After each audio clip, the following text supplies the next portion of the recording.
Nurse अभी join करते हो तो 30,000 आपको मिलेंगे, किसी भी एरिया में हो, लंदन को हटा के। तो लंदन में 35 मोस्टली यही है, इतनी है स्टार्टिंग। तो इधर हमें स्टार्टिंग 41 मिल रही है। उसमें दो काम कर सकते हैं, एक तो ये है कि यहाँ तो आप पोस्ट आरएन टॉप अप कर लें। हाँ यहाँ पे बहुत सारी यूनिवर्सिटीज हैं जो पोस्ट आरएन टॉप अप करवाती हैं। दूसरा ये कि आप मास्टर चूज करें। हाँ जी। आपने कभी देखा है किसी नर्स की इंक्वायरी चल रही हो एनएमसी में, उनकी पिन चली गई है ये वो? हमारा रिलीजियस माइंड थ्रू ऐसा बना हुआ है कि हम अपने वालिदैन हैं, हम उनकी केयर वहाँ नहीं करा सकते। ये एक पाकिस्तान में माइंडसेट बना हुआ है कि यार अगर हम उन्हें किसी केयर होम में भेजेंगे तो लोगों का कॉन्सेप्ट क्या आएगा, टैबू है, टैबू टैबू।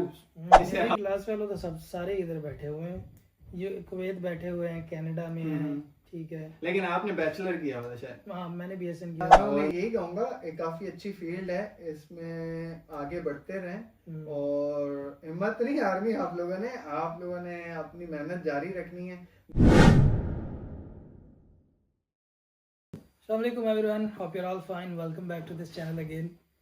तो आज हम बात करने वाले हैं, एक कंपैरिजन वीडियो बनाएंगे यूके के एनएचएस और जो इनका हेल्थ केयर सिस्टम है, सोशल केयर का, केयर होम्स का। तो उससे रिलेटेड एक वीडियो बनाएंगे, एक कंपैरिजन वीडियो।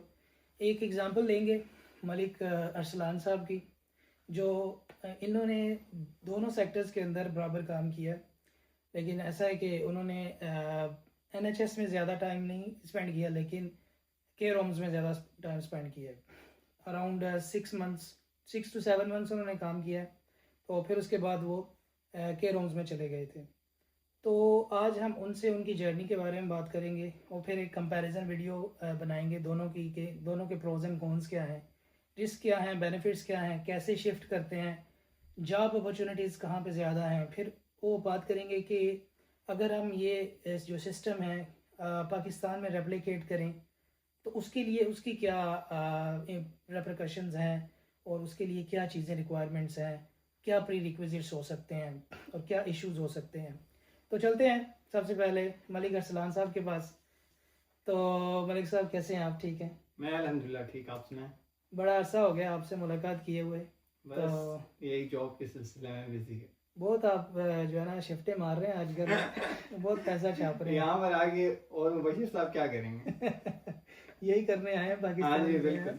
हर बंदा यही करने आया। लेकिन चलो, एक बहुत सारे लोगों का ये भी होता है ड्रीम कि यार हम अपनी एक्सपर्टीज़ को आगे लेके चलें।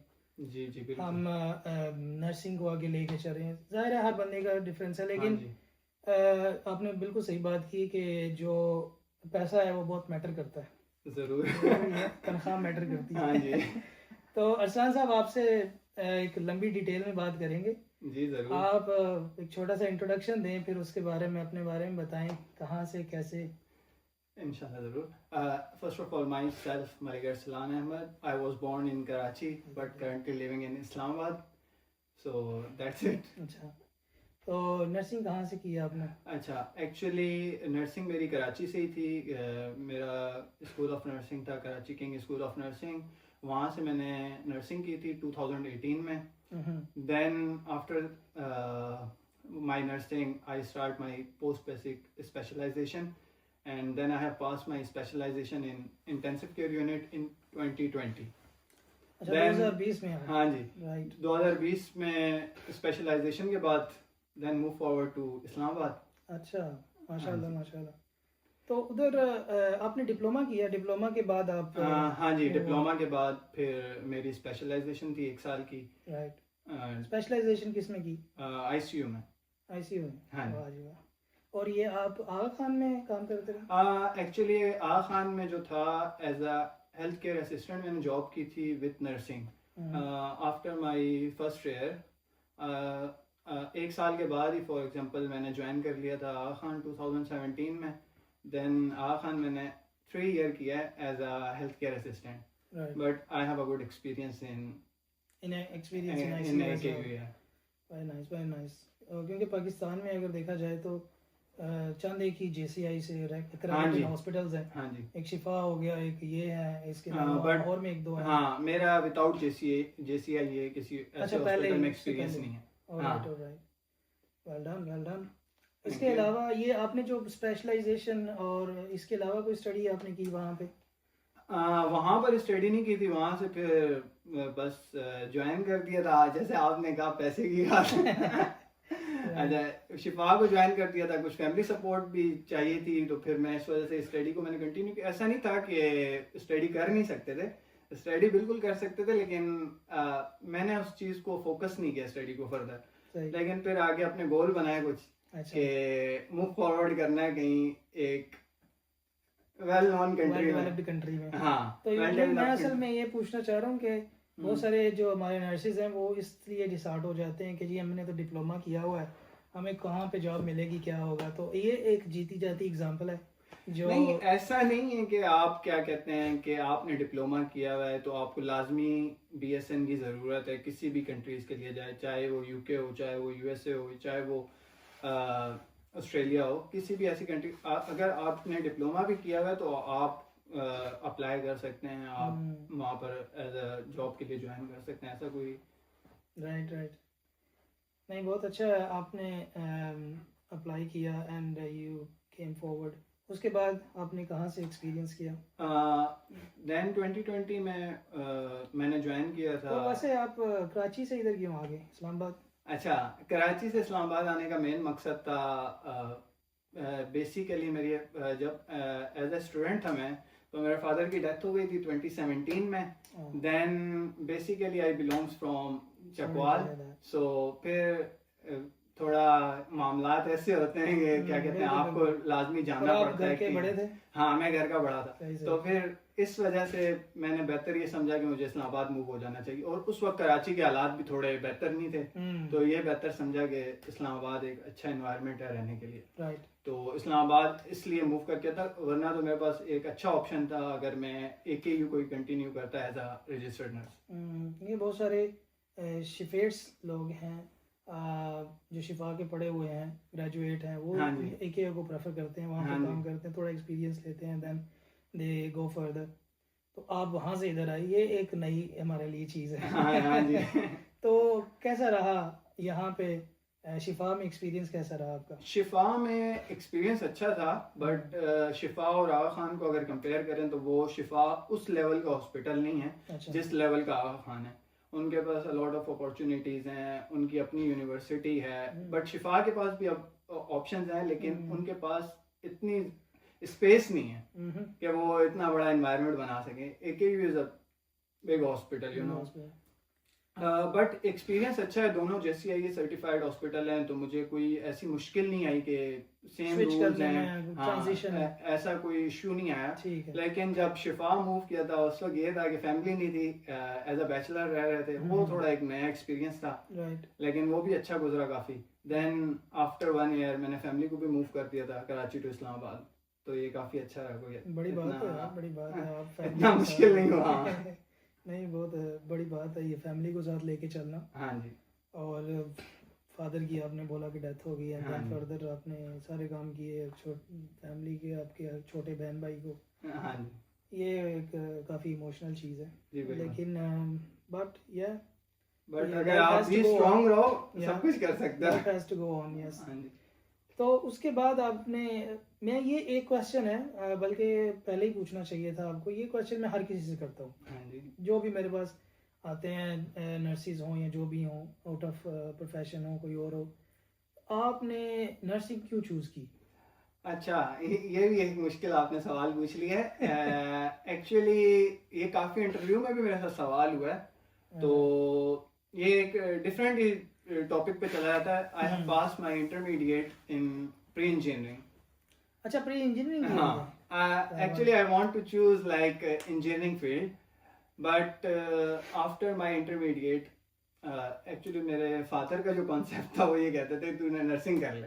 अच्छा। तो वो मैं सोचता, मैंने कहा ये है क्या क्या नहीं है, लेकिन वो कहते थे इसका लाइक आफ्टर नर्सिंग इसका अच्छा स्कोप है outside of the country, Pakistan में भी। बंदा नर्सिंग ऐसी फील्ड है ना, इसमें बंदा जॉबलेस नहीं रह सकता मेरे हिसाब से, जितना जॉब अपॉर्चुनिटीज काफ़ी हैं, काफ़ी ज़्यादा है। तो जब हम इस फील्ड में आए तब तो इतना आइडिया नहीं था, जब इस चीज़ में पढ़े तो सीखा और कुछ देखा तो वाकई पता चला कि इसमें आफ्टर नर्सिंग बंदा जॉबलेस नहीं रह सकता हम्म। अगर बच्चे ने कुछ पढ़ के और सीख के नर्सिंग की है। हाँ, अगर उसने कुछ भी नहीं पढ़ा नहीं है, खाली रट्टे मारे हैं, तो उसको कोई फायदा नहीं। हाँ, लेकिन वो तो रटो वालों को भी बहुत जॉब्स मिल रही हैं आजकल। वो फिर पाकिस्तान की हद तक जॉब्स हाँ, हैं, ठीक है। क्योंकि हॉस्पिटल्स काफ़ी हैं, तो वो जॉब्स तो आपको मिल जाती हैं। अवेलेबल है। लेकिन आप ये देखेंगे आपकी क्लास में से कितने लोग किसी अच्छी कंट्री में बैठे हैं। मेरी क्लास वालों तो सब सारे इधर बैठे हुए हैं, ये कुवैत बैठे हुए हैं, कनाडा में हैं, ठीक है। लेकिन आपने बैचलर किया हुआ था शायद। हाँ, मैंने BSN किया था। और मेरा मुझे ये पता नहीं था आप भी शिफा में OR के अंदर आए थे। हाँ जी, मैं भी रिकवरी में आया। रिकवरी में। हाँ, मैंने Post स्टार्ट anesthesia रिकवरी में। से किया। हाँ, और मैं भी उधर ही था। मेरे जैसे शायद जाने के बाद आप आए हो। हाँ, कभी शायद मुलाकात नहीं हुई। ऐसे ही हुआ है कि आप शायद 2019 में आपने लीव किया था शिफा। हाँ, 2019 में छोड़ दिया। हाँ, और मैंने 2020 के स्टार्ट में ज्वाइन किया था, फेब में। राइट राइट हाँ राइट, जी। बिल्कुल सही है। और इसके अलावा उसके बाद आपने क्या किया? बस शिफा ज्वाइन किया था 2020 में। देन शिफा में प्रॉपर टाइम दिया शिफा को, अराउंड 3 ईयर। 3 साल। हाँ, लेकिन उस दौरान ही काफ़ी चीज़ें डिसाइड की कि क्या करना चाहिए। देन मैंने स्टार्ट कर लिया था पोस्ट RN शिफा से ही 2022 में, लेकिन फर्स्ट सेमेस्टर करके मैंने छोड़ दिया था फिर। अच्छा अच्छा, हाँ, शिफा से ही शुरू किया। शिफा से ही मैंने स्टार्ट किया था। वो पार्ट टाइम करा रहे थे, साथ में ही 3 इयर्स का प्रोग्राम था उनका। लेकिन 2022 में उसको मैंने क्विट कर दिया वहीं पर, और मैंने कहा नहीं, ये पहले मेरा प्लान ये बन रहा था कि मैं किसी आउट ऑफ कंट्री से as a top up programme पकड़ लूँ पोस्ट RN का।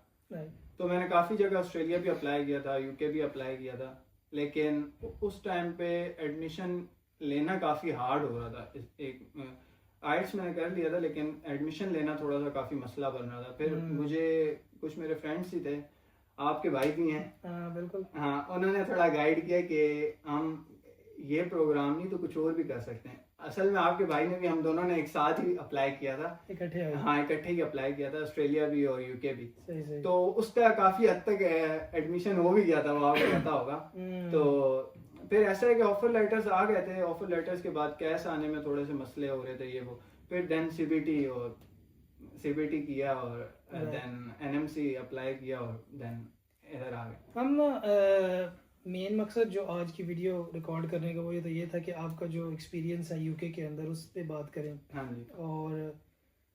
और इसके बाद हम बात करेंगे, इसको कंपेयर करेंगे यहाँ के दो जो सेटअप्स हैं, हेल्थ केयर और heart beat of health care in UK, NHS, और उसको फिर हम कंपेयर करेंगे सोशल सिस्टम जो यहाँ पे इनका है। हाँ जी। What a world class system, उसके ऊपर बात की। लेकिन उससे पहले मैं आपसे ये पूछना चाहता हूँ कि आपने UK को ही क्यों प्रेफर किया? हाँ, गुड क्वेश्चन। अच्छा, मैंने 2 जगह पे अप्लाई किया हुआ था UK आने से पहले। जब मैंने पोस्ट RN अपना क्विट किया था, तो मैंने सोच लिया था कि अब पाकिस्तान में नहीं रहना। अब पाकिस्तान से निकलना है, अगर आपने कोई अपना मकसद बना ही लिया है तो मैंने सऊदीया भी अप्लाई कर दिया था साथ ही साथ, और मैंने साथ में UK का भी अपना प्रोसेस स्टार्ट कर दिया था। अगर मैंने कहा कि इट्स टाइम टेकन हुआ, तो सऊदीया फ़िलहाल, क्योंकि सऊदीया का आपको हर किसी को पता है कि जल्दी प्रोसेस हो जाता है। तो जब मैंने सऊदीया का प्रोसेस स्टार्ट किया, सऊदीया का मेरा UK आने से मेरे पास सारा कुछ हो गया था। मेरे जॉब्स इंटरव्यू नहीं हो रहे थे उस टाइम, काफ़ी मुश्किल चल रहे थे हालात UK के। तो सऊदीया में मेरा सारा प्रोसेस हो गया था, बट जब मेरे पास सऊदीया का वीज़ा आ गया था, तो मेरे को एक इंटरव्यू का मेरे पास ऑप्शन आया था NHS के लिए, और एक आ गया था केयर होम्स के लिए। अच्छा। तो देन मैंने इंटरव्यू भी दे दिए थे, और मेरे पास सऊदीया का भी ऑप्शन बैकअप पे था। तो फिर मेरा, लेकिन आफ्टर 1 to 2 मंथ देन मेरा इधर का हो गया था। फिर मैंने उसको ऑप्शन को छोड़ दिया। मैंने कहा कि उस पर प्रोसीड फर्दर नहीं करना। लेकिन आप 6 महीने साल के बाद दोबारा केयर होम में आ गए, तो फिर NHS चूज क्यों किया? अच्छा, वो केयर होम को उस वक्त मैंने इस वजह से चूज़ नहीं किया था। वो थोड़ा टाइम टेकन लग गया चीज़ों पे, कि उन्होंने चीज़ें सारी स्मूथ थी, कोई ऐसा मसला नहीं था, लेकिन वो टाइम टेकन हर चीज़ पे ले रहे थे। और NHS ने with in a day, second day ही मुझे कॉज इशू कर दिया था।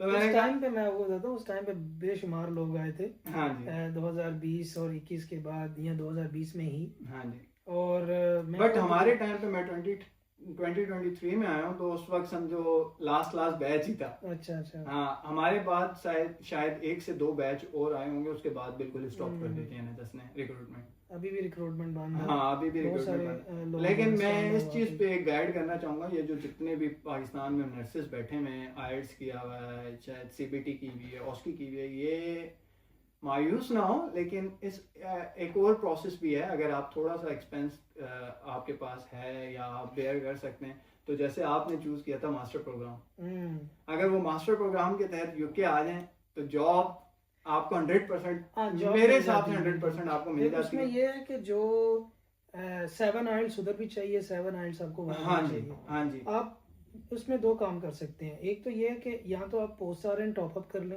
हाँ जी यहाँ पे बहुत सारी यूनिवर्सिटीज हाँ जी, हैं ऐसा भी जो है। Post R N top up करवाती हैं। दूसरा ये कि आप मास्टर चूज करें। हाँ जी उसमें यह है कि आप वो वाला मास्टर चूज करें जो लीडिंग टू लाइसेंस है। अगर वो वाला आपको प्रोग्राम नहीं भी मिलता तो आप मायूस ना हो, आप दूसरा प्रोग्राम भी चूज करके इधर आके आप ऑस्की दे दें। सिंपल पिन लेना इतना बड़ा कोई मसला नहीं है, पिन आप ले लेंगे। पिन आप लेके जब आपके पास मास्टर होगा देन आपको पीएसडब्ल्यू मिलता है।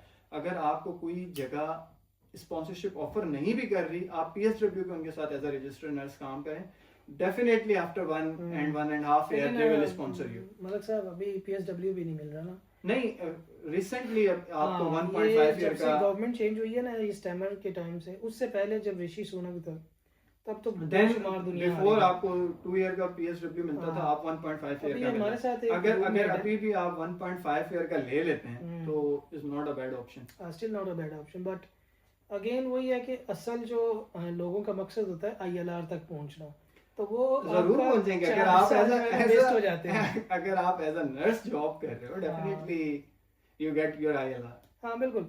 अगर आप ये 2 ऑप्शंस हैं, या तो टॉप अप में आ सकते हैं या आप लंबा रूट होगा, एमएसएन लेकिन प्रोग्राम पकड़ सकते हैं। at the end of the but day ये आपके पास थोड़ा सा ILR होगा। एक्सपेंसिव है, आपको 1 साल की फीस देनी है, लेकिन आप विद इन अ ईयर अपने पैसे पूरे इधर से जॉब करके आप कमा सकते हो। तो मलक साहब अभी हम बात करते हैं कंपैरिजन के ऊपर। जरूर। ठीक है, और इससे पहले मैं पूछना चाहूँगा आपसे कि आपका जो इनिशियल टेन्योर था एनएचएस के अंदर, उसके बारे में थोड़ा बताएं।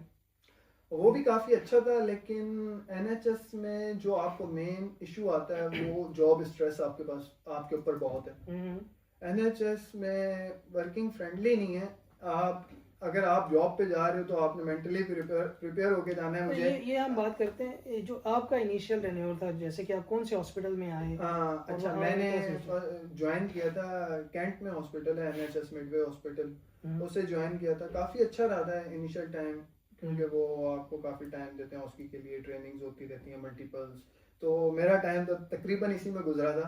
मेरा ज्यादा उसकी आपकी पेड थी हॉस्पिटल की तरफ से? हाँ जी, वो उन्हीं की तरफ से सारा। यहाँ पे मैं क्लियर कर दूं, जो भी स्टूडेंट्स आएंगे, अगर जो हमने मशवरा दिया है अभी, उनकी पेड नहीं होती। हाँ, वो उन्हें 800 जो 794 जो भी की फीस है, और अगर वो fail आपको भी पे करते हैं करनी तो भी पड़ेगी। आपने ही वो आपको पे करनी पड़ेगी।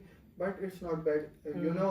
अगर आप इधर आते हैं तो आप ये विद इन अ वीक आप कमा भी सकते हैं। लेकिन वही है ना कि अगर आपके पास जॉब्स अवेलेबिलिटी ही नहीं है अभी, जैसे कि फॉर एग्जांपल अब मैं पाकिस्तान बैठा हूँ सब कुछ करके, तो अब यहाँ पे अपॉर्चुनिटी नहीं है। वो एक रास्ता है, आप कर सकते हो। वो आपके पास इशू ये है कि वो आप रेड फ्लैग कंट्री में, और वहां से वो तो रिक्रूटमेंट ही बिल्कुल ही क्लोज है उनकी तरफ से। बट यहाँ पर आके अगर आप कुछ लोगों का ये भी ख्याल है कि अगर हम पाकिस्तान से इधर आ जाते हैं विजिट वीजा पे, ऑस्की कर लेते हैं, देन हमें यहाँ पर जॉब मिल जाए। ऐसा इम्पॉसिबल है। ये गलती मत करें। ये आप खाली ऑस्की कर लें, आपके लिए ऑस्की आपकी होगी, पिन आपकी मिल जाएगी, लेकिन इन केस आपको जॉब मिलना, ये मैं नहीं कहूंगा कि आपको 100% जॉब मिलेगी। कुछ काफी हमारे ऐसे कुलीग्स हैं जिन्होंने उधर से आके इधर ऑस्की करके उन्हें पिन भी मिल गई है, लेकिन अभी भी वो वेट कर रहे हैं जॉब का। ये फिर इम्पॉसिबल आ जाता है। लेकिन ये जो आपको एक और डिफरेंट चीज बताइए, ये मेरे हिसाब से है, क्योंकि 90% आपको जॉब के चांसेस। फॉर एग्जांपल आप आ जाते हो एज अ स्टूडेंट, आ जाते हो, आपके पास टाइम अवेलेबिलिटी बहुत ज्यादा है कि आपके पास आप एज अ स्टूडेंट स्टडी आप के 20 दौरान आवर्स कर आप सकते हो 20 job। आवर्स भी कर सकते हैं, हाँ जी। अपने कॉन्टेक्ट्स बना सकते हैं, हाँ लोगों के जी। साथ बातचीत कर सकते हैं और अपने लिए स्पॉन्सर ढूंढ सकते हैं। जी बिल्कुल। लेकिन अगर आप ऑस्की पे आते हैं तो आपने ऑस्की पे फोकस करना है, उसको पास करना है किसी तरीके से। ये नहीं है कि देन आप जब दूसरे आप ऑस्की कर भी अपने लेते हैं कॉन्टेक्ट्स आपके बनाओ। पास इतने फंड्स नहीं होते कि आप स्टे कर सकें यूके बिल्कुल। में, आपको जॉब अपॉर्चुनिटी नहीं होती क्योंकि आप जॉब नहीं कर सकते उसमें। आप स्टूडेंट एज ए स्टूडेंट आके इधर आप जॉब भी कर सकते हैं, आप इधर आके स्टडी भी कर सकते हैं और एक अच्छा आपके वो इम्पैक्ट आ जाएगा। आपने टॉप अप प्रोग्राम पकड़ा है या आपने मास्टर की तरफ गए हैं, जो भी आपने Right. चूज किया। मलिक साहब, ज़्यादा लंबी हो जाएगी हमारी वीडियो। हम असल में बातचीत अभी करने वाले हैं कंपैरिजन के ऊपर। जी बिल्कुल। ठीक है, कंपैरिजन भी मेरे पास कुछ टॉपिक्स मैंने इकट्ठे किए हैं। ठीक है, ठीक है। और क्योंकि आपने दोनों जगह पे काम किया है, एक हॉस्पिटल NHS के हॉस्पिटल में भी काम जी। किया, फिर उसके बाद आप केयर होम में मूव हो गए और आप सेंट्रल लंदन से एक ईस्ट लंदन सेंट्रल लंदन से आप ईस्ट ऑफ यूके आ गई। जी। ठीक है, ये भी एक अलग सी जर्नी है क्योंकि यहाँ से लोग उधर जाते हैं, आप हाँ यहाँ से जी। इधर आ गए। तो चले, वो आपका एक मेन अलग city to village. Main city to village आ गए। ये यही तो फायदा है ना यूके का, ये फायदा है कि आप कहीं भी चले जाओ आपको सेम सैलरी मिलेगी, हाँ जी। आपको सेम बेनिफिट्स मिलेंगे, वैल्यूज आपकी सेम जी है। बिल्कुल ऐसे ही। ठीक है, आपकी रिस्पेक्ट एक जैसी है, हाँ कोई जी। इशू नहीं है। तो अगर आपके पास जॉब है तो आप किसी रिमोट एरिया पे, वहाँ पे ज़्यादा सुकून है। ये भी ये आपका पॉइंट अच्छा था ये। बिल्कुल। अच्छा, हम सबसे पहले पॉइंट पे बात करते हैं पीस ऑफ वर्क के, जी। कि आपने क्या देखा जब आप NHS में थे, रिलैक्स कहाँ पे आप फील किया? अच्छा, रिलैक्स अगर मैं देखूं तो रिलैक्स मुझे जो इन्वायरमेंट लगा है वो केयर होम्स का लगा है। NHS में स्ट्रेस लेवल थोड़ा सा हाई है, बट आप, मैं ये नहीं कहूँगा कि आप NHS को छोड़ के केयर होम ही चूज करें। ये आपका माइंडसेट है कि आप किस तरफ जाना चाहते हैं। बिल्कुल। लेकिन मुझे जहाँ लगा, जो मुझे बेनिफिशियल लगा, पर्सन टू पर्सन डिफरेंट हो सकता जो है। मुझे बेनिफिशियल लगा कि मुझे लेस स्ट्रेस वहाँ पर है तो वर्किंग का, तो मैंने वो चीज चूज कर ली। Right. लेकिन NHS भी एक गुड ऑप्शन है, आपके पास अच्छा एक्सपीरियंस है वहाँ पर, लर्निंग Yeah. अपॉर्चुनिटीज आपके पास ज्यादा हैं। तो ये दैट्स व्हाई दे से कि जो NHS है वो एक स्प्रिंट की तरह है, जी। और जो केयर होम्स हैं या रेजिडेंशियल है या इसके अलावा सोशल वर्क है, वो एक मैराथन की तरह है। जी बिल्कुल ऐसे। ठीक है, आप अपनी सुकून से चलते रहते हो। हाँ जी। हाँ ठीक जी। है, उधर अपने आपको- सुकून से चलते रहते हो और आपको ज्यादा डिस्टरबेंस नहीं होती। Right. NHS में आपको वर्किंग एज अ टीम, उधर भी आपको वर्किंग एज अ टीम करना पड़ता है, लेकिन वहाँ पर आपके पास अलॉट ऑफ ऑप्शंस आ जाते हैं। Band 6, band 7, doctors, carers, other उसके बारे में हम काफी काफ़ी मजीद आगे हाँ बात जी। करते हैं कि किस तरह एक टीम डायनामिक्स में हम काम करेंगे। तो बर्डन के लिहाज से आप बताएं कि जो आपने बताया कि वर्क स्ट्रेस है यहाँ पे, क्योंकि देखें फॉर एग्जांपल हम बंदा एक केयर होम में काम कर रहा है, उसके पास जो पेशेंट्स हैं फॉर एग्जांपल उसके पास 20 हैं 30 हैं, जी। जितने भी, वो हर रोज़ सेम रहेंगे। ठीक है, अब NHS के जो हॉस्पिटल हैं वहाँ पे एज ए नर्स आप काम कर रहे हैं, ER में काम कर रहे हैं, कहीं भी काम कर रहे हैं, वहाँ पे आपका पेशेंट्स चेंज होते रहते हैं। तो as compare to the burn out, कि अगर आप दोनों में अगर हम कंपैरिजन करेंगे, आपका बर्न आउट कहाँ पे ज़्यादा होता है, जहाँ आप फील करते हो कि हर रोज़ आप फील करो जैसे that you feel like exhausted at the end of the day? अच्छा, NHS में जैसे आप वार्ड में अगर फॉर एग्जांपल काम कर रहे हो, तो जैसे मेरा हॉस्पिटल था तो मुझे ये आइडिया है कि उधर मुझे 8 पेशेंट देखने को मिलेंगे ओके एज अ वार्ड में। अब केयर होम्स की सेटिंग की मैं आपको बात करूं तो मैक्सिमम आपको 35 to 40 रेजिडेंट देखने को मिलते हैं okay with in your shift. So आपके साथ स्टाफिंग की अगर आप बात करें तो स्टाफिंग वहाँ पर आपके साथ 8 पेशेंट 1:8, समझो एक नर्स के साथ एक कैरियर होता है, और इधर 1:4 होता है। अगर आप एक नर्स हो तो आपके साथ 4 कैरियर्स होंगे।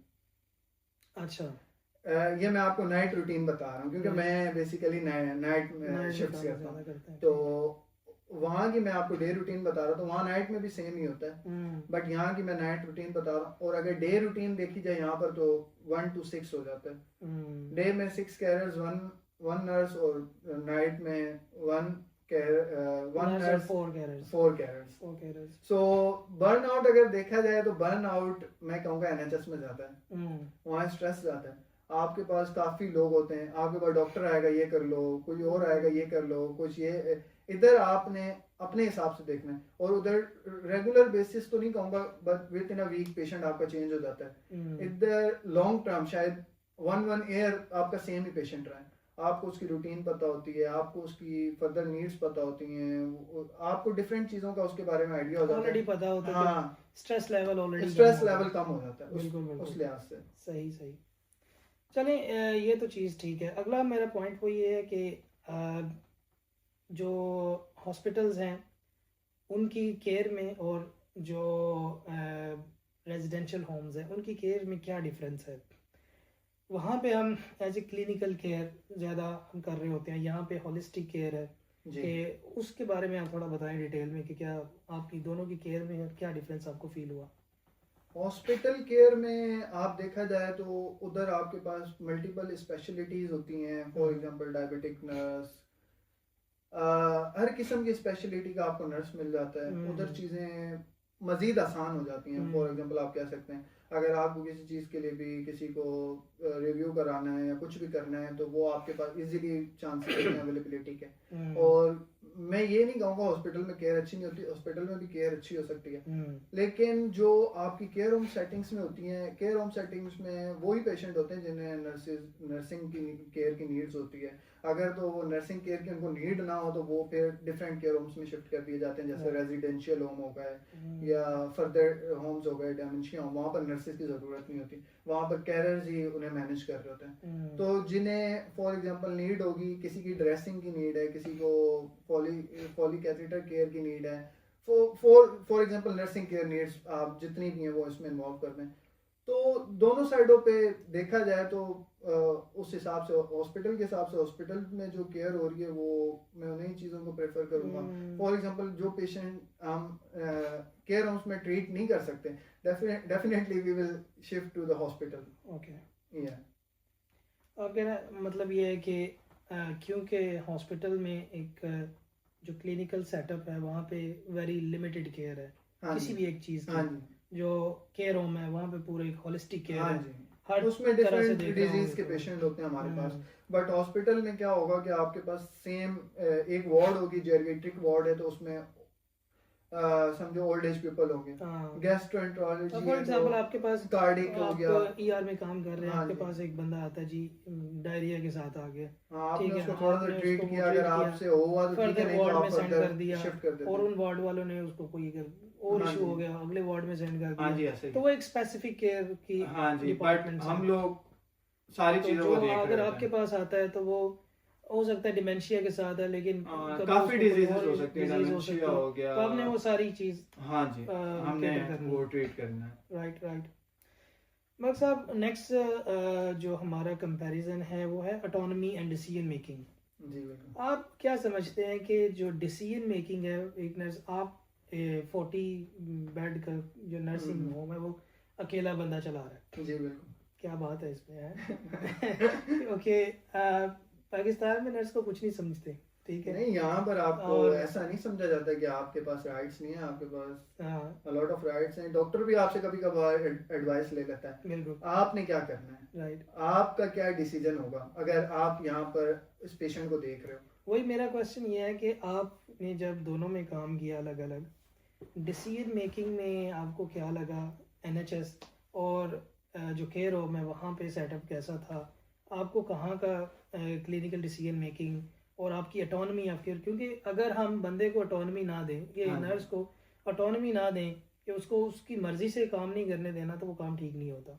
जी आप बताएं इसके बाद। अच्छा, एनएचएस में ये जो आपने ऑटोनॉमी वाला सवाल किया है, एनएचएस में ये राइट्स मुझे लगता है आपके पास बहुत ही कम है। आप अगर as a band 5 nurse job कर रहे हैं, वहाँ पर आपके पास ये राइट नहीं होगा कि अगर आपसे कोई इशू हो रहा है, आपसे पेशेंट कंट्रोल नहीं हो रहा, आप दूसरे नर्स को बुला लेते हो, आपके पास इंचार्ज नर्स होती है हर टाइम वार्ड में मौजूद, आप उसको बुला लेते हो कि यार आओ मेरी हेल्प करो, मेरे से ये मैनेज नहीं हो रहा।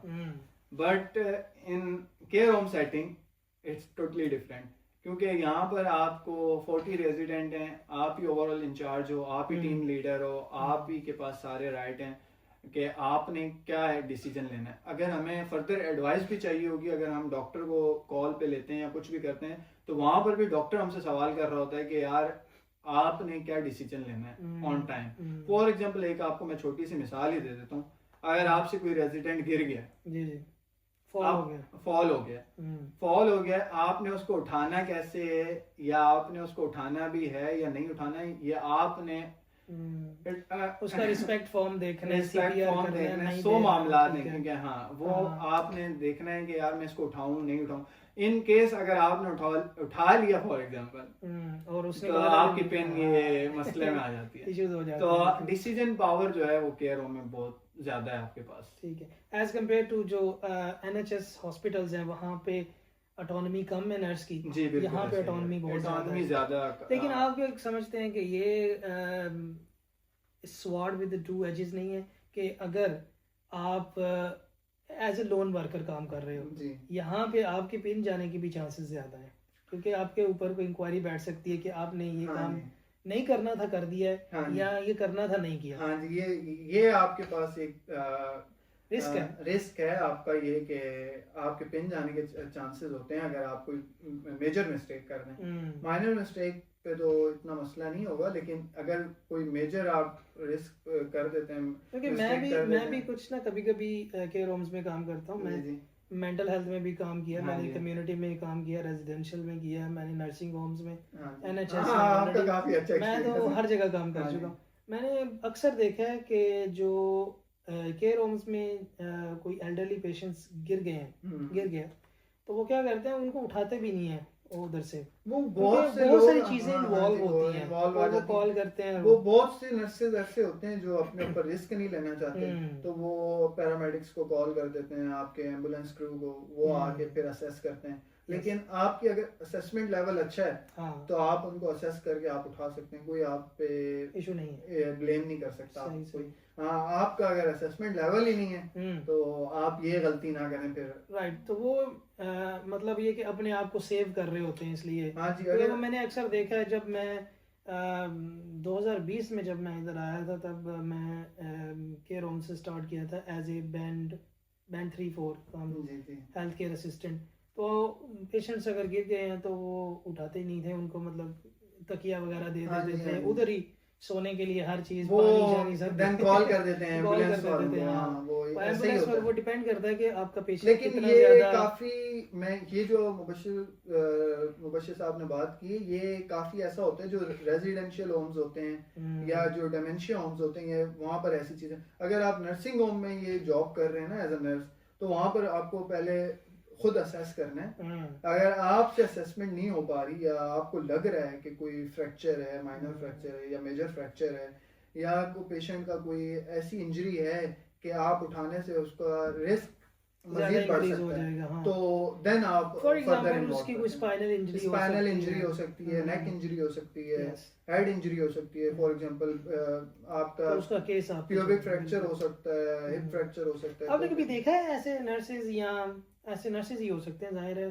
केयर होम्स में हेल्थ केयर असिस्टेंट्स हैं, उनके ऊपर तो कोई इंक्वायरी नहीं होती, उनके ऊपर वैसे ही उनका कोई मतलब DBS कैंसिल हो सकता है। ये वो आपने कभी देखा है किसी नर्स की इंक्वायरी चल रही हो NMC में, उनकी पिन चली गई है, ये वो?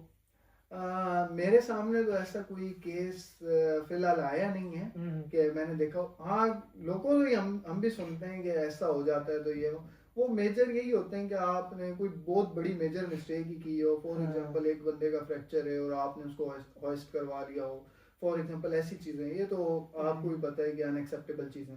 क्या इन चीजों पे कोई कॉम्प्रोमाइज नहीं है, या आपने एक मरीज की दवाई किसी और को दे दी है, डबल डोज ही करते जा रहे हो, ये इन चीजों पे मेजर इंक्वायरीज। मेरे पास एक एग्जांपल है, मैं एक जगह पे काम करता था, लैंडशायर हॉस्पिटल केयर होम्स है यहाँ पे। हाँ जी, बहुत बड़ी ब्रांच, बहुत बड़ी कंपनी है, बहुत ज्यादा ब्रांचेस हैं उनकी यहाँ पे। हाँ जी, वहाँ पे मैं एक जगह काम करता था, उन्होंने एक नर्स था, उसने पेशेंट को मेडिसिन दी थी एमोक्सिसिलिन। अच्छा, ठीक है, एंटीबायोटिक दी, लेकिन वो पेशेंट उससे एलर्जिक था, पेनिसिलिन से। और उसने देखा नहीं। उसने देखा नहीं। हम्म, अब एलर्जी अगर हो पेनिसिलिन से, तो पेनिसिलिन के जितने भी डेरिवेटिव्स हैं हाँ आप जी, वो नहीं दे सकते, हाँ जी। ठीक है। लेकिन इसमें सबसे जो बट जो इस कंज्यूमर पॉइंट पे तो नर्स बैठा होता है ना, हाँ, वो ही दे रहा है। बट लेकिन इसमें जितनी भी लाइन है ना, ये इन्वॉल्व होनी चाहिए। हाँ नहीं, हुई। डॉक्टर भी इन्वॉल्व हुआ, फिर फार्मासिस्ट भी फार्मासिस्ट इन्वॉल्व, भी हाँ इन्वॉल्व हुआ, फिर हाँ उसके जी, बाद नर्स इन्वॉल्व हुआ, हाँ जी, जीपी भी इन्वॉल्व हाँ था, जी। और इन सारों के लाइसेंस कैंसिल हुए। हाँ, ये और बहुत बड़ा मेजर ये फॉल्ट था। बहुत बड़ा मेजर, और हाँ पेशेंट जी, की डेथ हो गई थी। हाँ जी। तो और इस पे आपको लाजमी सी बात है, आपका हाँ आपकी पिन भी खतरे में है, आपकी बिल्कुल। जॉब भी खतरे में है। ये तो ऐसी जहाँ पे मिस्टेक अगर, आपके हाँ पास ऑटोनॉमी है वहाँ हाँ पे जी, रिस्क भी है। हाँ जी, बिल्कुल ऐसा ही। बिल्कुल सही बात है। मलिक साहब, नेक्स्ट पॉइंट पे हम बात करते हैं कि बिल्डिंग रिलेशनशिप्स। जैसे कि हमने पहले ऑलरेडी इसके ऊपर बात कर ली है कि जो एनएचएस में पेशेंट्स आते हैं या हॉस्पिटल्स के अंदर आते हैं, उनके वो आपके पास 3-4 दिन के लिए ज़्यादा से ज़्यादा रहते ज़्यादा हैं। से ज़्यादा। उसके बाद आप अगर हम इसको कंपेयर करें केयर होम्स के साथ, तो जो पेशेंट्स हैं वो आपके पास एक लॉन्ग टर्म रहते हैं, हाँ जी, साल साल 2-2 हाँ साल। जी, बहुत सारे पेशेंट मतलब 10-10 साल रहते हैं जी बिल्कुल ऐसा ही। हॉस्पिटल्स के हाँ केयर जी, होम्स के अंदर। तो बिल्डिंग रिलेशनशिप कितना ज़्यादा इम्पोर्टेंट है इन नर्सिंग फील्ड के अंदर, क्योंकि हम देखते हैं कि जब अक्सर लिखा होता है कि केयर विद हार्ट, जी नर्स के साथ हॉलिस्टिकली। Holistically care. तो building relationship with your patient, how it is important in your job? ये आपका काफ़ी अच्छा क्वेश्चन है। अगर आप देखें, अगर आपके पास कोई शॉर्ट टर्म पेशेंट आया है, आप उसकी केयर उस हिसाब से नहीं कर पाते जिस हिसाब से आप एक लॉन्ग टर्म पेशेंट की केयर करते हैं। ये तो हमारे केयर प्लान्स में भी आ जाता है, शॉर्ट टर्म प्लान में और लॉन्ग टर्म केयर प्लान। तो देखें, शॉर्ट टर्म केयर प्लान में आपको क्या होता है, उसकी पेशेंट्स की नीड्स के बारे में आपको काफ़ी आइडिया नहीं होता कि यार इसकी नीड्स क्या हैं, या इसकी, क्योंकि हम ज़्यादा बिजी क्या होते हैं, हम मेडिसिन कर लें, ये कर लें, वो कर लें। बट जो हमारे पास लॉन्ग टर्म पेशेंट होते हैं, उनके साथ हमारा बॉन्ड अच्छा बन जाता है। वो पेशेंट अपनी जो नीड्स होते हैं, उनकी जो नीड्स होती हैं, वो हमें अच्छे से बता पाते हैं। Explain और करना जब होता है। हम फ्री होते हैं, हम उनके पास जाके उनसे बातचीत करते हैं, और उनके साथ जितना हम फ्रेंडली होते हैं, इतना वो हमारे साथ अच्छा कम्युनिकेट करते हैं अपने बारे में, किस चीज़ की मुझे ज़रूरत है और मुझे क्या नीड्स चाहिए, क्या इश्यूज मेरे साथ हैं, और आप उनके केयर प्लान्स को पढ़ते हैं। काफ़ी चीज़ें आपको सीखने को मिलती हैं उनके साथ। नॉट ओनली उनके पेशेंट्स, बल्कि उनके जो जी, रिलेटिव्स के बारे उनके में, साथ भी हाँ आपके जी, अच्छे रिलेशनशिप्स हाँ बनते जी। हैं, बट जो ये कि बहुत चीज़, इंपॉर्टेंट है उसकी हाँ हेल्थ के हाँ लिए। जी, बिल्कुल। ये शॉर्ट टर्म केयर में आपको ये चीज़ें थोड़ा करना मुश्किल हो जाती हैं, Right. क्योंकि वहाँ पर आपके पास इतना टाइम नहीं होता कि आप इन चीज़ों पे भी फोकस कर पाएँ। नेक्स्ट हम बात करते हैं रिसोर्सेज एंड इक्विपमेंट की। बहुत सारे लोग जो है ना, वो एनएचएस इसलिए ज्वाइन करते हैं, मैंने खुद इसलिए किया, मेरे पास बहुत सारी ऑप्शंस थी, अभी भी हैं, जी लेकिन मैं सोच रहा हूँ नेक्स्ट इन फ्यूचर के लिए जी जी वो रिसोर्सेज इक्विपमेंट ये कि अगर आप एनएचएस में काम करते हैं तो आपके पास लर्न करने के लिए, ग्रोथ के लिए, प्रोफेशनल डेवलपमेंट के लिए ट्रेनिंग्स बेशुमार हैं, इक्विपमेंट्स बेशुमार हैं, आप नई चीज़ें सीख सकते हो। एक नर्स जो है वो एक डायबिटिक नर्स बन सकता है ट्रेनिंग के साथ। जी एक नर्स जो है वो कोई और अपनी डिफरेंट फील्ड में जा सकता है। आप नर्स प्रैक्टिशनर बन सकते हैं, अपना क्लिनिक चला सकते जी हैं, बिल्कुल कुछ भी कर सकते हैं। लेकिन अगर हम देखें केयर होम, तो केयर होम एक प्राइवेट सेटअप है, जी। या कुछ हैं सोशल सर्विसेज जो काउंसिल के अंडर आती हैं, लेकिन वहाँ पे भी आपका जो सेटअप है वो इतना वास्ट नहीं होता, आपका एक्सपोजर जी, इतना ऐसे वास्ट ही। नहीं होता।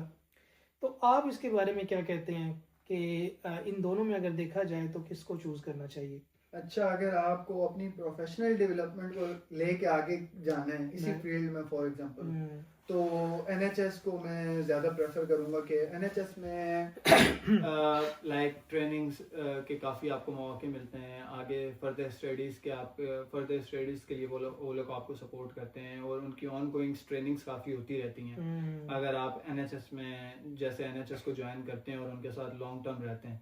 तो केयर होम सेक्टर में ये चीज़ें थोड़ी कम हो जाती हैं, इनकी ट्रेनिंग्स हमें भी मिलती हैं, लेकिन हमें फॉर एग्जांपल अगर ट्रेनिंग्स आपकी हो गई हैं तो वो 1 ईयर के बाद रिन्यू होंगी। फर्दर ट्रेनिंग्स आपको इतनी ज़्यादा नहीं मिल पाती। फिर हमारी ऑनलाइन ट्रेनिंग्स होती हैं, वो भी आपकी ईयरली रिन्यू हो रही होती हैं।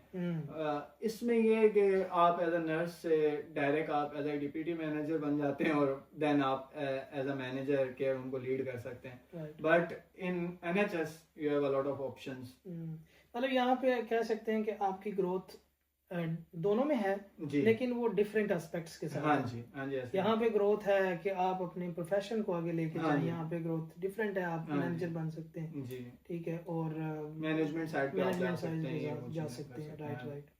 तो वो पर्सन टू पर्सन डिपेंड करता है, वो क्या वे चूज करता है। राइट। टीम डायनामिक्स की बात करेंगे, जैसे कि हमने शुरू में भी थोड़ा सा इसको टच किया कि NHS के अंदर जो है वो बहुत सारी डिपार्टमेंट्स एक ही डिपार्टमेंट के अंदर भी मिल जाते हैं, बहुत सारी एक्सपर्टीज़ मिल जाती हैं। सच एज कि अगर पेशेंट को मिड लाइन पास करनी है, कैनला नहीं पास हो रहा, ठीक है, उसके लिए भी अलग आप एनेस्थीसिया वालों को बुला लेते हो, या आप वेस्कुलर वालों को बुला लेते हो, ऐसा ही। और इसके अलावा बहुत सारी चीज़ें, जैसे पेशेंट की अब डायबिटीज़ आपसे मैनेजमेंट नहीं हो रही, आप डायबिटीज़ वालों को इन्वॉल्व कर लेते हो। और इसके अलावा आपके पास हेड नर्स होती हैं, आपके पास इंचार्ज होते हैं, बैंड 7, 8 सारे आपके पास मौजूद होते हैं। लेकिन अगर हम देखें टीम डायनामिक्स की जो उधर है केयर होम के अंदर, वहाँ पे आप अकेले हो जी, ठीक है, तो जैसे कि हमने पहले वो पिन से रिलेटेड बात की, आप क्या समझते हो कि आप ज़्यादा सेफ किधर खेल सकते हो? इस चीज पे मैं आपको ये कहूंगा कि आप NHS में ज्यादा सेफ हो, लेकिन वहाँ आपको फिर स्किल सीखने के लिए काफी टाइम लग जाएगा। जब आपके पास स्ट्रॉन्ग डिसीजन मेकिंग ही नहीं होगी तो आप उस चीज पे, दोनों चीजें पैरेलल चल रही हैं। तो यहाँ पर आपके पास डिसीजन मेकिंग है, आपके पास आपकी असेसमेंट अच्छी होनी चाहिए, आपकी अगर नर्सिंग स्किल्स अच्छी हैं, आपने जब नर्सिंग करते हो आपकी असेसमेंट काफ़ी अच्छी है, तो आपको मैं नहीं समझता कि इतनी मुश्किल आनी है आपको। आपको पता ही होता है कि एक पेशेंट की शुगर लेवल हाई है तो मैंने उसे कैसे कम करना है, या किसी की लो है तो मैंने कैसे उसको ऊपर लेके जाना है, या किसी का क्या इशू है तो उसको मैंने फर्दर कैसे डील करना है। बट NHS में अगर मैं भी शायद आज होता तो मेरे पास इतनी स्किल्स नहीं हो सकती, क्योंकि वहाँ पर आपके पास फर्दर काफ़ी लोग होते हैं जो आपको टीच कर रहे होते हैं, यार ये करो ये करो ये करो। बट यहाँ पर मैंने खुद ही करना है, मैंने किसी को टीच करना है। हाँ, इसमें ये भी है कि आपके पास स्किल्स इसलिए ज़्यादा हो जाती हैं, मतलब स्पेसिफिक हो जाती हैं, क्योंकि मैं हर किस्म के रेजिडेंट्स को देख रहा होता हूँ, हर किस्म की डिजीज के साथ देख रहा होता हूँ, हर किस्म का मेरे पास एक्सपोजर आ रहा होता है। वहाँ पर अगर मैं एक वार्ड में काम कर रहा हूँ तो सेम पेशेंट्स मेरे पास हमेशा ही आने हैं, वो चाहे मेरा 10 साल का एक्सपीरियंस है मेरे पास, लेकिन मेरा एक्सपीरियंस सेम ही है। अगर मेरा कार्डिक है तो मेरा कार्डिक ही एक्सपीरियंस होना है, और इधर मेरे पास कार्डिक भी होगा, गैस्ट्रो का भी होगा, मेरे पास जेरिएट्रिक भी होगा। लेकिन वो ज्यादातर आपके वो ये है कि उसमें आपके डेमोग्राफिक्स डिफरेंट है। यहाँ पे पेशेंट्स आपके डिफरेंट आ सकते हैं, जैसे कि यंग आ सकते हैं जी बिल्कुल, वहाँ पे आपके पास सारे ओल्ड ही होंगे। तो ये केयर होम्स में भी मोस्टली ओल्ड ही होते हैं, लेकिन कुछ ऐसे केसेस भी आपके पास आ जाते हैं जिनके एक्सीडेंटल केस हैं, जो जिन्हें केयर की नीड है, वो ज्यादा ओल्ड नहीं होते, नियर 50 होते हैं, बट इधर 50 इतना ओल्ड नहीं समझा जाता, इधर आफ्टर 70-80 बंदे को ओल्ड समझा जाता है। 65 के बाद। हाँ जी ऐसे ही है। सही।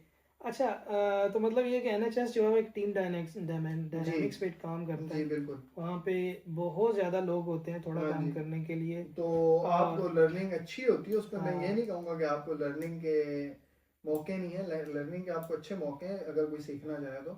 दोनों डिफरेंट है, मतलब ये दोनों अपनी अपनी जगह पे सही है, लेकिन वो डिपेंड करता है बंदे की अपनी कैपेबिलिटीज क्या है, अपनी उसकी चॉइस क्या है, वो कहाँ जाना चाहता है और उसका लीडरशिप स्टाइल कैसा है। बिल्कुल ऐसे ही। राइट। बात करेंगे CQC से रिलेटेड। जितने भी केयर होम्स हैं वो आते हैं अंडर CQC के, और उसकी जितनी भी आगे रूल्स एंड रेगुलेशंस हैं वो उसको फॉलो करते हैं जी ऐसे ही। और हॉस्पिटल की अपनी रेगुलेशंस होती हैं, वो भी CQC को करते हैं, लेकिन बहुत कम, वो वार्ड्स में होती है वगैरह, और यहाँ पे नाइस गाइडलाइंस को फॉलो किया जा रहा होता है अक्सर। तो अगर हम एडमिनिस्ट्रेटिव बर्डन देखें क्योंकि आपका केयर होम ज़ाहिर है यूके में जितने भी केयर होम्स हैं वो CQC के अंडर आते हैं, उनको वो रेगुलेशन जो है फॉलो करनी पड़ती जी है। बिल्कुल। और फिर उसके बाद एक इंस्पेक्शन होती है, उसमें आपको गुड मिलता है, आपको सेटिस्फैक्ट्री पुअर मिलता है, है, एक्सीलेंट है। वो ये चीज़ मिलती है। तो एडमिनिस्ट्रेटिव आपने कहा कि वो आपका जो प्रोफेशनल लैडर है केयर होम के अंदर, वो आप मैनेजर बनते हो या डेप्यूटी जी मैनेजर। यस सही। तो एडमिनिस्ट्रेटिव बर्डन के बारे में अगर हम बात करें तो कहाँ पे ज़्यादा है? एडमिनिस्ट्रेटिव बर्डन देखा जाए तो एनएचएस में भी काफ़ी ज़्यादा है हम्म, कि क्योंकि उनकी भी मैनेजर के पास काफ़ी चीज़ें होती हैं करने को, ये चीज़ रिपोर्ट करनी है, वो डेटिक्स, चीज़ रिपोर्ट, हर टाइम डेटिक्स रिपोर्ट डेटिक्स करना वगैरह, है, हाँ। किसी भी पेशेंट का कोई इशू है। हम्म, लेकिन केयर होम में इतना ज़्यादा बर्डन नहीं है जितना आप कह सकते हैं कि एनएचएस में है। एनएचएस में इश्यूज काफ़ी आते हैं क्योंकि पेशेंट जितने आपके पास नए आते जाएंगे उसी हिसाब के साथ आपके पास Issues इशू भी बढ़ते जाएंगे, बिल्ड होते रहेंगे। बिल्कुल। तो जो केयर होम होते हैं सेम पेशेंट होते हैं, सेम इश्यूज होते हैं, लेकिन रेगुलरली इशू डेवलप नहीं होता। फॉर एग्जाम्पल अगर किसी पेशेंट के साथ एक इशू हुआ तो वो for example may be 1 month के बाद हुआ हो या मे बी 1 वीक के बाद हुआ हो, सेम पेशेंट आफ्टर 1 ईयर में भी उसके साथ कोई इशू पेश ना है। डिफरेंट डेज में किसी भी पेशेंट के साथ इशू हो सकता है, लेकिन काफ़ी ज़्यादा बर्डन नहीं मैं कह सकता इस चीज़ को। हाँ कोई चीज़ है तो वो हमें रिपोर्ट करनी है CQC को। मतलब यहाँ पे भी केयर होम जो है ना वो ज़्यादा रिलैक्स है, इस चीज़ पे रिलैक्स है अगर रिलैक्स है। NHS से कंपेयर किया जा सके। Right right. और इसी के साथ हम आगे बात कर लेते हैं कि आप क्या समझते हैं कि वर्क लाइफ बैलेंस अगर हम देखा जाए दोनों में कहाँ पे बेहतर है उस हिसाब से? वर्क लाइफ बैलेंस में आप मेन चीज वर्क लाइफ बैलेंस में बताता हूँ कि जाहिर है हम तो उस लिहाज से लाइफ अपनी नहीं जी रही है हाँ जी। जहाँ से होनी चाहिए।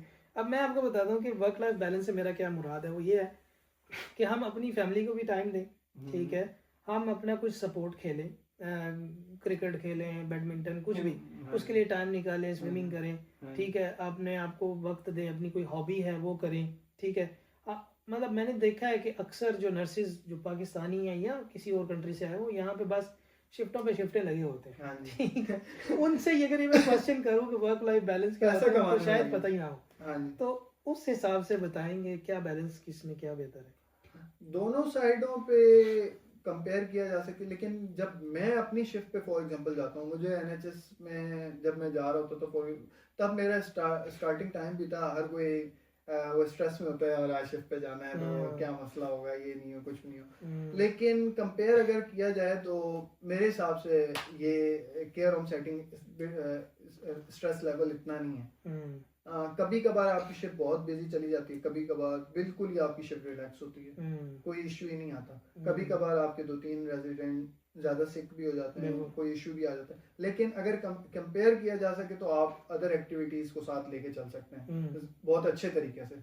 और यहाँ पे भी 37 आवर्स होती है आपकी जॉब? हाँ जी, इधर भी वही सेम कॉन्ट्रैक्ट है, वीकली। हाँ जी, ठीक है। और इसके अलावा जो सिक लीव्स हो गया, मैटरनिटी लीव्स, अच्छा सिक लीव्स पे केयर होम पे नहीं करता हमें। सिक लीव का थोड़ा सा एक एडवांटेज है NHS वालों को, वो सिक लीव अवेल कर सकते हैं अपनी। वो मुझे एग्जैक्ट आइडिया नहीं अब कितनी है, 15 डेज हैं या 20 डेज हैं, वो मुझे एग्जैक्ट आइडिया नहीं। लेकिन केयर होम आपको सिक लीव अवेल पे नहीं करता, लेकिन बाकी एनुअल लीव्स और मैरेंटल और पेरेंटल वो सेम ही है। अच्छा, वो ऑलमोस्ट सेम है। हाँ वो ऑलमोस्ट सेम। ठीक है ठीक है।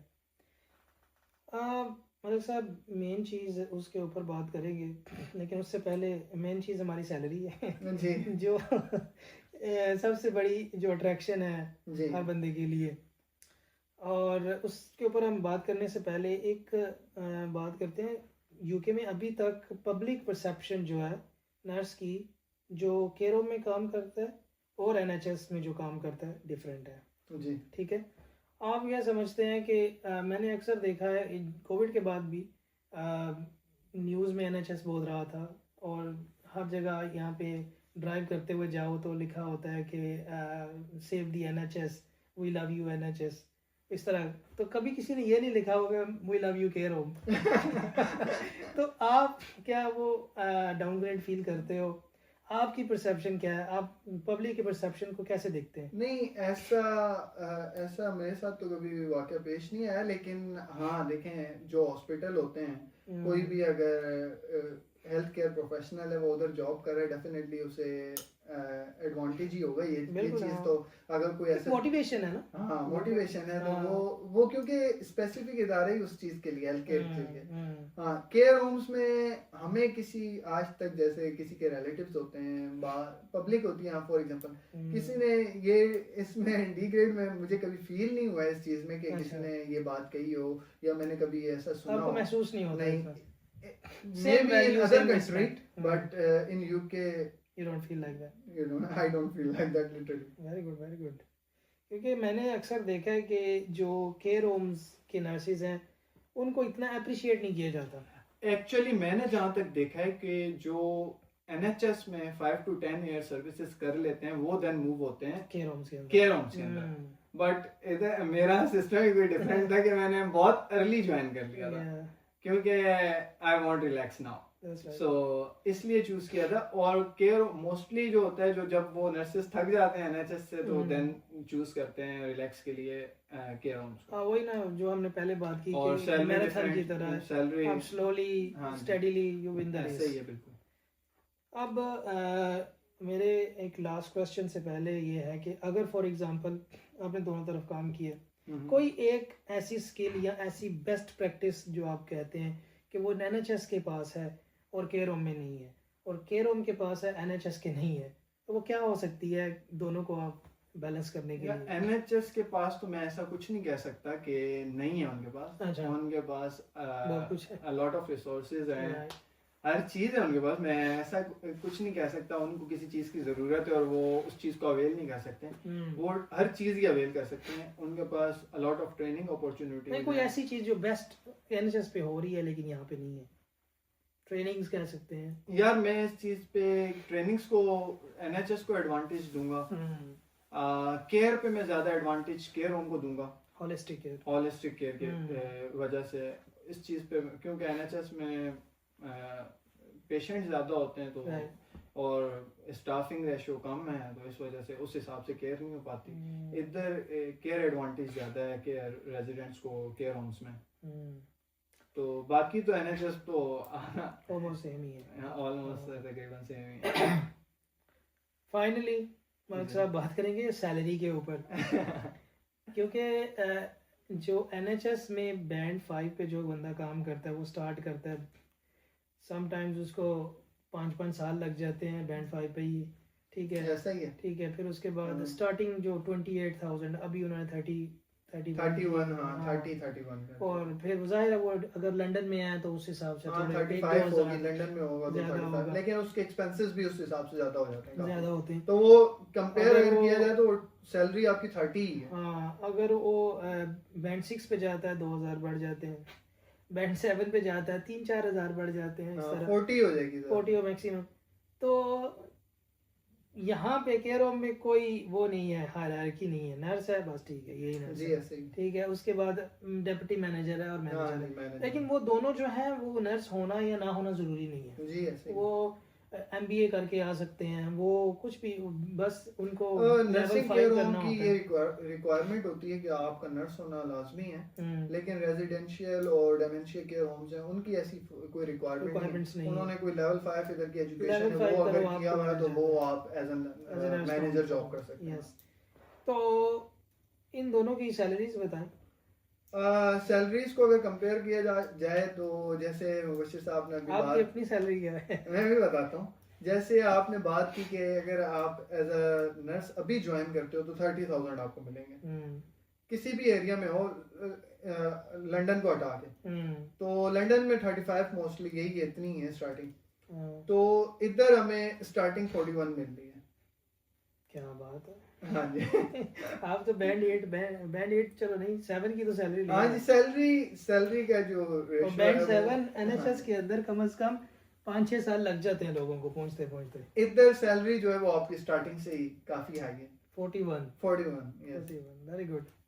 ये तो बहुत अच्छी सैलरी है। जी बिल्कुल ऐसा ही है। तो जाहिर है फिर ये तो सबसे बड़ी मोटिवेशन है लोगों के लिए जो केयर होम ज्वाइन Care करना home चाहते हैं joiners। अर्ली स्टेज पे। अर्ली स्टेज पे। जी ऐसा ही।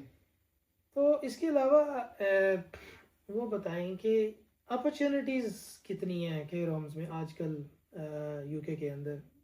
Is it easy to join care home? अगर आपके पास एक्सपीरियंस है तो आप अच्छे से जो इजीली ज्वाइन कर सकते हो, ऐसा कोई इशू नहीं है। आप अप्लाई करें इंडीड के थ्रू, और भी काफ़ी वेबसाइट्स हैं, आप वहाँ से कुछ रिक्रूटमेंट एजेंसीज हैं जिनके थ्रू आप अप्लाई कर सकते हैं। आपको जॉब मिल जाती है, ऐसा कुछ नहीं है। स्पॉन्सरशिप आपको मिल जाती है। और मैं कहता हूँ कि NHS की बनिस्बत केयर होम में स्पॉन्सरशिप लेना ज़्यादा इजी है। हाँ जी। डॉक्टर साहब अभी हम ना थोड़ा हट के इससे रिलेटेड बात करते हैं। जी जी बिल्कुल। इस बिग पिक्चर के बारे में बात करते हैं कि जो हेल्थ केयर सिस्टम है यूके का जी, उसका अगर हम बात करें कि आजकल as of late 2025 approximately 3 million people live in care homes across England. ये मैं सिर्फ इंग्लैंड की बात कर रहा हूँ। जी ऐसा ही है। और 86% उनकी कैपेसिटी ऑक्यूपेंसी है जी। और जो ये वर्क फोर्स को जॉब दे रहे हैं वो 1.59 मिलियन पीपल है। यानी जिसमें नर्सिस हैं, care homes, health care assistants हैं और इसके अलावा सपोर्ट वर्कर्स हैं। इन सबको 1.59 मिलियन, ये बहुत बड़ा नंबर है। जी ऐसे ठीक है। और अगर हम इकोनॉमी की बात करें, जो ये वैल्यू कंट्रीब्यूट कर रहा है जो सोशल सर्विसेज हैं यूके की, वो 68 बिलियन है जी। 68 बिलियन पाउंड्स। आप मल्टीप्लाई कर ले ये पैसों में कितने बन रहे हैं। ठीक है। अब क्या अगर ये जो सिस्टम है जी, इसमें इतनी अच्छी केयर हो रही है अपने एल्डर्स की, माँ बाप की, बहन भाइयों की, या जितने भी फॉर एग्जांपल स्पेशल चिल्ड्रन हैं, इसके अलावा कोई ऐसा बंदा एक्सीडेंट हो गया या इररिपेयरेबल जो डैमेजेस हैं उनकी हेल्थ को, उसके लिए इन्होंने ऐसा सोशल सेटअप बनाया हुआ है। जी ऐसे ही। क्या ये ऐसा सेटअप, में बहुत सारी वीडियोस हम देखते हैं कि जी कभी कोई बंदा बूढ़ा है 65 साल 70 साल पाकिस्तान में, वो अभी भी काम कर रहा है। ठीक है। और इसके अलावा हमारे अपने हैं वो काम कर रहे होते हैं बेचारे। ज़ाहिर है Pakistan is really under developed country. तो अगर ये सिस्टम को हम रेप्लिकेट करना चाहें पाकिस्तान में क्या प्रोज एंड कॉन्स हो सकते हैं, क्या प्री रिक्विजिट्स हो सकते हैं, आप क्या समझते हैं, ये हो भी सकता है या नहीं? पाकिस्तान में अगर इसे रेप्लिकेट किया जाए तो ये काफ़ी अच्छा ऑप्शन होगा। लेकिन हमारा रिलीजियस माइंड थ्रू ऐसा बना हुआ है कि हम अपने वालदेन हैं या हम अपने जो भी हमारे ग्रैंडफादर हो गए या ग्रैंड मदर हो गए, हम उनकी केयर वहाँ नहीं करा सकते। ये एक पाकिस्तान में माइंडसेट बना हुआ है कि यार अगर हम उन्हें किसी केयर होम में भेजेंगे तो लोगों का कॉन्सेप्ट क्या आएगा, टैबू है। टैबू इसे आप यही कह सकते हैं, टैबू है। तो इस चीज से अगर हट के देखा जाए, हाँ उधर एट द एंड स्टेज आप उनकी केयर आप एज अ घर में उन्हें पेन से उनकी डेथ हो जाए वो आपको मंजूर है, लेकिन वो आप उनकी केयर होम में करवाना पसंद नहीं करेंगे क्योंकि ये एक पाकिस्तानी माइंडसेट बना हुआ है। हाँ, फिर जो पैसे वाले लोग हैं वो इस चीज को घर पे अपने नर्सेज हायर कर लेते हैं। राइट। लेकिन उसमें आपके पास इशू क्या आता है कि वो आप उस नर्स को देख नहीं रहे होते कि वो आपकी मिस्टेक को क्या कर रहा है या वो केयर कैसी कर रहा है। जज नहीं कर सकते, उसे आप जज नहीं कर सकते क्योंकि आपको खुद नहीं पता। जी बिल्कुल। आपको अगर आप नॉन प्रोफेशनल हैं, नॉन मेडिकल हैं, तो आपको आइडिया ही नहीं होगा ये मेडिसिन किस काम तो के इसके लिए क्या करना चाहिए? इसके लिए बेसिकली जो हमारी ऑर्गेनाइजेशंस हॉस्पिटल्स के साथ ऑलरेडी काम कर रही हैं उनके साथ हम रजिस्टर्ड होके ये सेटअप्स बन सकते हैं।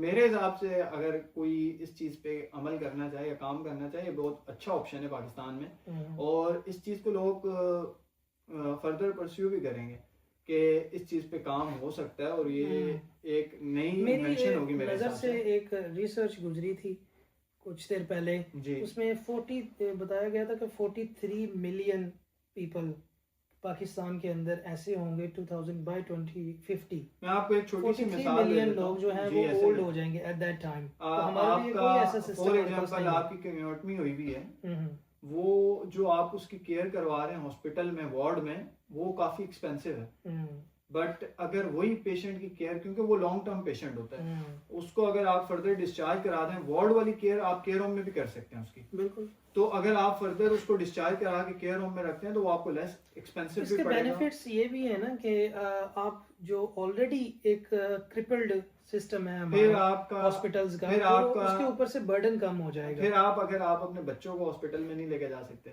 डिजीजेस का काफी खतरा होता है, क्योंकि हॉस्पिटल में अलॉट ऑफ डिजीजेस है, यू नो, एयरबॉर्न हो गई, कुछ भी हो गया, इन्फेक्शन रेट हाई है। बट केयर होम में ये कम होगा। आप क्या समझते हैं कि जैसे मैं आपको बताता हूँ, जब मैंने ऑलरेडी ये काम किया है, मेरी एक एजेंसी थी और इस्लामाबाद में हम काम करते थे, वो बहुत बड़ा सेटअप नहीं था। हाँ जी। छोटा मोटा हम पेशेंट्स मिल जाते थे, वो शुरू हो जाते थे, जो हमें अप्रोच करता था, हमने एक छोटा सा सेटअप ऑफिस बनाया हुआ था, वहाँ से हमने काम शुरू किया। पाकिस्तान में कल्चरल इश्यूज बहुत ज़्यादा हैं, टैबूज हैं, और पाकिस्तान में रिलीजियस फैक्टर्स बहुत ज़्यादा हैं जी, कि जी आपने अपने माँ बाप की खिदमत खुद करनी है, बहुत अच्छी बात है, करनी चाहिए, बिल्कुल ऐसा ही, हमें खुद करनी चाहिए, ठीक है। लेकिन जो लोग नहीं करते, फॉर एग्जांपल जो लोग काम करते हैं, प्रोफेशनल हैं, अपने काम पे जाते हैं, उनकी पीछे से कौन देखभाल करे? फॉर एग्जांपल जिनका कोई भाई बहन छोटा नहीं है, वो क्या जिनके पास पैसे हैं उन्होंने यही किया हुआ, होम केयर नर्सेज हायर किए हैं, home care health care worker hire किए हैं, लेकिन उन्हें भी ये नहीं पता होता पीछे से उनके वालिदैन के साथ क्या हो रहा है। यहाँ पे मैं इसी चीज को अगर कंपेयर हम यहाँ पे करें, यहाँ पे अगर छोटा सा अब्यूज हो जाता है, जी बिल्कुल, वर्बल अगर अब्यूज हो जाता है, फिजिकल अब्यूज है, वर्बल अब्यूज है, काफी किस्म के उसके लिए बहुत सारी चीजें हैं, सेफगार्डिंग है, है, काउंसिल के पास चली जाती है, डीबीएस आपका कैंसिल होता है, सीक्यूसी आपके ऊपर बैठी हुई है, आपका डेटिक्स जाता है, कहाँ का मतलब आपको आपका एनएमसी से आपका पीनी कैंसिल हो जाता है। ऐसे ही है ना कि अगर आपका पाकिस्तान में भी अगर पाकिस्तान नर्सिंग काउंसिल आपको लाइसेंस दे रही है तो वो भी आपका इशू है। अगर आप ऐसा कोई प्रॉपर इदारा हो जिसके अंदर एक सेम पेज पे सबकी केयर हो रही हो, उसको मैनेजमेंट देख रही हो, वो प्रॉपर किसी के थ्रू चल रहा हो, तो डेफिनेटली वहां पर भी ये सारे जितने भी आपके लॉ हैं वो इम्प्लीमेंट चीज हो सकती है। बिल्कुल, जैसे आप यहाँ पे एक केयर होम है 40 पेशेंट्स का, आप अकेले देख रहे हो, ठीक है, वहाँ पे अगर इसी तरह के और बहुत सारे केयर होम्स बन जाते हैं, वहाँ से नर्सेज का ब्रेन ड्रेन खत्म हो जाएगा, ठीक है। वहाँ से बहुत सारे लोग जो कभी चले जा रहे हैं, कोई सऊदी अरब जा रहा है, यूके जा रहा है, वहीं पे रहेंगे। जब तक आपको ऑटोनॉमी आपके प्रोफेशन के अंदर नहीं मिलेगी, आप वहाँ पे काम ही नहीं करना पसंद करते। दूसरी फैक्टर जॉब अपॉर्चुनिटीज ज्यादा हो जाएंगी आपके पास, जॉब अपॉर्चुनिटीज ज्यादा होंगी, आपकी इकोनॉमी को बूस्ट मिलेगा, यस, काफी चीजें इसमें बेनिफिशियल होंगी आपके लिए। और ये ऐसा माइंडसेट नहीं है कि आप अपने वालिदैन को उधर डाल लें। बेसिकली जैसी आपकी हॉस्पिटल में केयर हो रही है, सेम केयर आपको केयर होम में मिल रही होगी। वो ऐसा नहीं होगा कि हॉस्पिटल से डिफरेंट केयर होगी। हाँ, ये कि बिल्कुल जब वो वेल हो जाएंगे आपके पास, वो घर पे आ सकते हैं, कोई उसमें इशू नहीं है। हाँ, ये भी है कि आप जो केयर होम है यहाँ पे, उसको अगर हम चेंज कर लें होम केयर सिस्टम के ऊपर, क्योंकि पाकिस्तान में कल्चरल इश्यूज हैं, क्योंकि वो पसंद नहीं करते। कराची में 2-3 जगह पे ऐसे ओल्ड एज नाम के उन्होंने सेटअप बनाए हुए हैं, लेकिन वो अक्सर मैंने देखा है कि कमर्शियल के अंदर भी और ड्रामों के अंदर भी दिखाया जाता है कि जी इन्होंने अपने वालिद को जो है अपने बैड इम्पैक्शन, बिल्कुल, अपने जो वालिद साहब हैं उनको एक ओल्ड एज में भेज दिया, खुद खिदमत नहीं की। अब इस चीज को खत्म करने के लिए क्या करना चाहिए? इस चीज को खत्म ऐसे ही किया जा सकता है। वो एक नेगेटिव इम्पैक्ट है वो हमारी सोसाइटी का, कि वो उनकी केयर नहीं कर सकते या वो उन्हें रख नहीं सकते। ये एक डिफरेंट कॉन्सेप्ट है। ये तो एक समझो जो आपने पहले बात की, डिबेट है इसके ऊपर अगर हम डिबेट शुरू करेंगे तो शायद ये 2 घंटे में भी खत्म हो। लेकिन ये माइंडसेट जो डिफरेंट एरियाज में लोग रह रहे हैं, जैसे कोई ऑस्ट्रेलिया रह रहा है, कोई अमेरिका रह रहा है, कोई कहीं और रह रहा है, यूके रह रहा है फॉर एग्जांपल, वो अगर केयर के हिसाब से भेज रहे हैं तो मैं उसे बेनिफिशियल कहूंगा कि यार वाकई वो उनके लिए सही एडवांटेज पॉइंट है। लेकिन अगर वो केयर कर सकते हैं उनके घर पे, या वो चलते फिरते हैं तो मैं खुद अपनी मदर या फादर को उस जगह पे नहीं रखना पसंद करूँगा कि अगर मैं खुद घर पे वो ठीक ठाक हैं, कुछ भी नहीं है उन्हें, तो वो बेनिफिट उन्हें घर पे ही है। क्योंकि घर पे अगर इंसान होता है, आपको भी पता है, वो डिफरेंट लोगों के साथ इन्वॉल्व रहता है, ये चीज़ है। हाँ, अगर वो कोई वेल नहीं है, उसे डिजीज़ हैं, कोई बीमारी हैं, तो डेफिनेटली मैं भी प्रेफर करूँगा मेरी मदर हॉस्पिटल लें, उधर से ट्रीटमेंट लें, देन वेल होके घर पे वापस आ जाएं। राइट। तो इस चीज़ के लिए ये है कि जैसे आपने बताया कि ये दोनों चीज़ें मिल के साथ चल सकती हैं। अगर हम कोई ऐसा सिस्टम डेवलप कर सके पाकिस्तान के लिए कि होम केयर होम की बजाय होम नर्सिंग, यानी कि होम नर्सेस तो उधर वैसे भी ऑलरेडी चल रहा है थोड़ा बहुत, लेकिन उस हिसाब से नहीं है। फॉर एग्जांपल एक नर्स से कोई इशू हो जाता है, नर्स नहीं, चलो ज़्यादातर नर्सेज भी नहीं है ना वहाँ पे, केयरर से कोई इशू हो जाता है, उसको देखने के लिए कोई भी नहीं है। हाँ, बस यही है कि कोई अच्छी एजेंसीज नहीं वहाँ पर चला रही जो वाकई नर्स फॉर एग्जांपल एजेंसी से भी इशू हो गया है, आप किसी एजेंसी के साथ काम कर रहे हो, आपकी वजह से पेशेंट को हार्म हो गया, पाकिस्तान में बेसिकली जो उस हार्म को देखने के लिए लिए कोई एजेंसी नहीं जो चला रही हैं, होम हेल्थ केयर चला रही हैं, उन्हें रजिस्टर्ड करना चाहिए, प्रॉपर ये कोई इदारा पीएनसी को बनाना रजिस्टर्ड चाहिए। करना चाहिए पीएनसी से। पहली बात तो ये है कि नर्सेज को ऑटोनॉमी मिलनी चाहिए, वो अपना इस तरह को कोई सेटअप बना सके, हाँ जी, ऐसे और उसके बाद उसको चला सकें, फिर उसको वो कोई सेटअप ऐसा बनाएं, कोई रेगुलेशंस बनाएं जिसको ये चीज़ें जिनको वो देखें।